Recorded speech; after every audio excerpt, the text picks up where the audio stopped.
Assalamualaikum warahmatullahi wabarakatuh.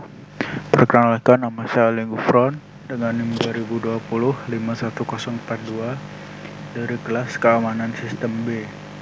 Kali ini saya akan mempresentasikan hasil rangkuman dari jurnal RESTI atau Rekayasa Sistem dan Teknologi Informasi yang terakreditasi sebagai Sinta 2. Untuk pemilihan judulnya, di sini saya akan merangkum implementasi sistem autentifikasi dokumen berbasis QR Code dan digital signature.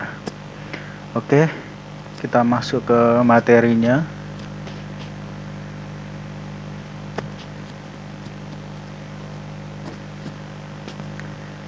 Oke, yang pertama adalah pendahuluan terlebih dahulu.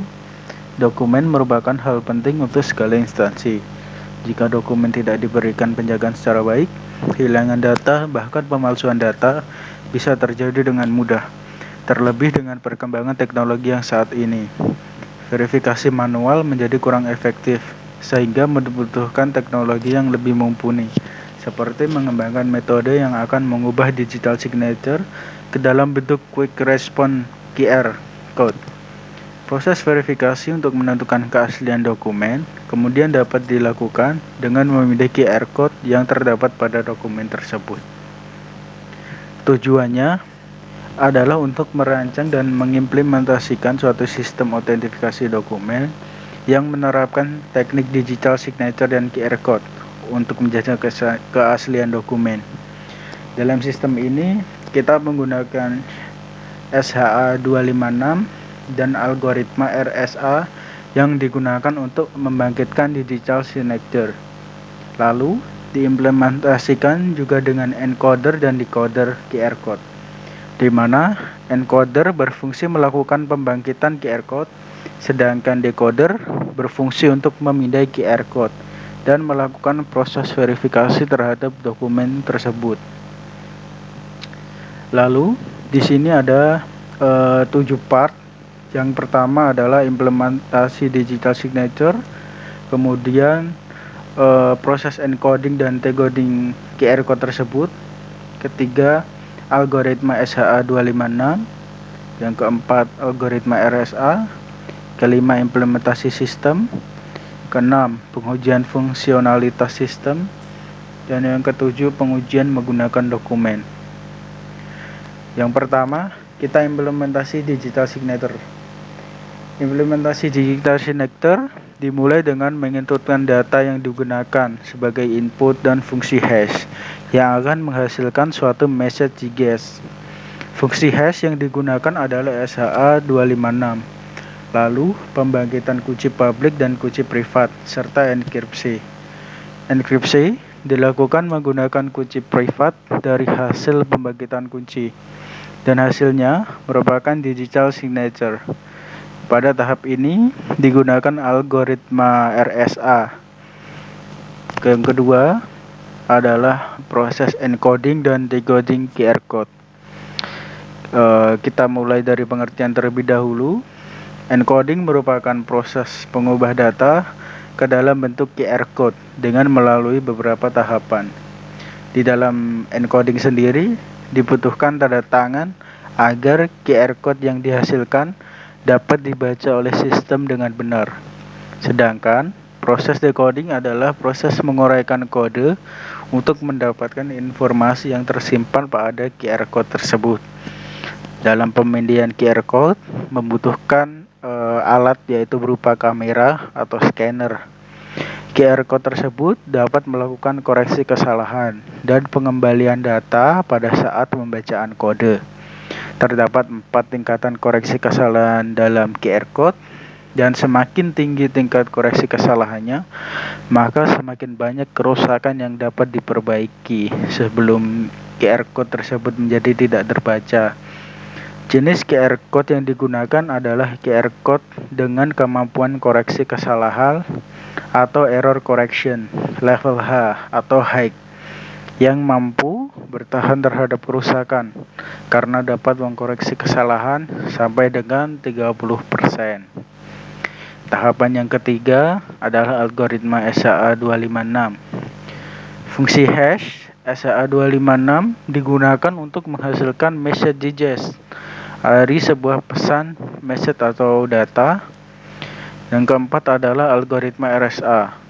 Algoritma RSA sendiri digunakan untuk melakukan enkripsi terhadap messages yang merupakan hasil dari penerapan fungsi hash SHA-256 pada data plain text. Enkripsi terhadap message dilakukan menggunakan kunci privat, sehingga menghasilkan suatu digital signature. Selain untuk melakukan enkripsi, algoritma ini juga digunakan untuk melakukan deskripsi digital signature pada proses verifikasi datanya.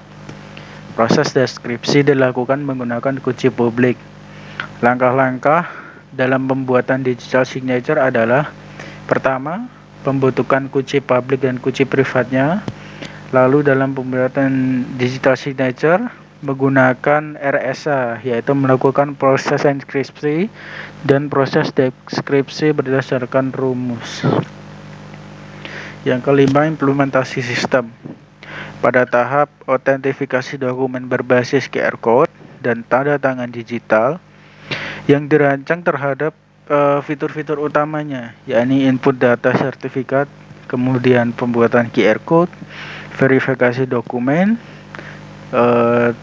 dan verifikasi dokumen dengan upload file sertifikat ke dalam format PDF. Pembuatan QR code akan berhasil dibuat jika menampilkan notifikasi seperti itu. Lalu verifikasi dapat diketahui keasliannya. Apabila dokumen terverifikasi asli, maka sistem akan menampilkan notifikasi yang tadi. Jika dokumen tersebut asli, maka jika dokumen tersebut palsu, akan juga mendapatkan notifikasi jika dokumen tersebut adalah palsu. Yang keenam adalah pengujian sistem. Untuk metode yang digunakan adalah metode pengujian black box yang berfokus pada fungsionalitas semua tombol dan fitur pada setiap halaman. Pengujian black box dilakukan untuk menguji apakah sistem sudah sesuai dengan skenario yang seharusnya dan untuk mengetahui apakah masih terdapat kesalahan pada sistem. Pengujian pertama dilakukan oleh peneliti sendiri atau pembuatnya dengan menguji sistem sesuai dengan skenario pengujian. Kemudian kita pilih 5 user dan akan melakukan pengujian dengan langkah yang sama seperti dilakukan oleh developer. Nantinya hasil pengujian sistem akan menunjukkan bahwa sistem telah berfungsi sesuai yang diharapkan dan sesuai dengan skenario sehingga dapat dikatakan berhasil. Untuk pengujian yang ketujuh adalah menggunakan dokumen. Pada pengujian ini dilakukan verifikasi terhadap 30 dokumen sertifikat yang telah tercantum dalam QR code. 15 sertifikat dengan QR code yang dihasilkan oleh sistem dan 15 lainnya memuat QR code yang dibuat oleh QR code generator lain atau aplikasi lain seperti itu. Hasil verifikasi menunjukkan bahwa 15 sertifikat dengan QR code oleh sistem, semua dokumennya terverifikasi asli atau valid dan tidak terdapat manipulasi. Sedangkan sertifikat dengan QR code lain menghasilkan 15 dokumen yang terdeteksi palsu atau tidak valid. Pengujiannya juga dilakukan menggunakan QR code yang rusak. Dengan hasil pengujian tersebut menunjukkan bahwa dokumen akan ditolak. Untuk kesimpulannya sendiri, penelitian ini membahas metode untuk menjaga keaslian dari dokumen menggunakan digital signature dan quick response atau QR code.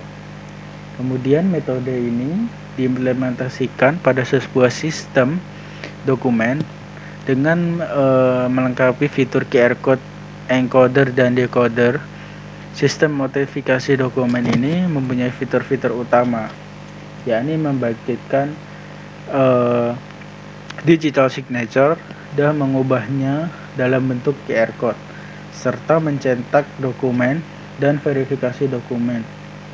Pengujian sistem menunjukkan bahwa sistem autentifikasi dokumen dapat menjamin keaslian dokumen yang telah ditandatangani dengan QR Code. Implementasi digital signature dengan QR Code bermanfaat untuk menjaga keaslian dokumen, sehingga dokumen tidak dapat dipalsukan, kecuali kunci privat yang digunakan untuk membuat digital signature oleh pihak lainnya. Sekian hasil presentasi rangkuman dari saya. Apabila ada kesalahan, saya mohon maaf. Wassalamualaikum warahmatullahi wabarakatuh.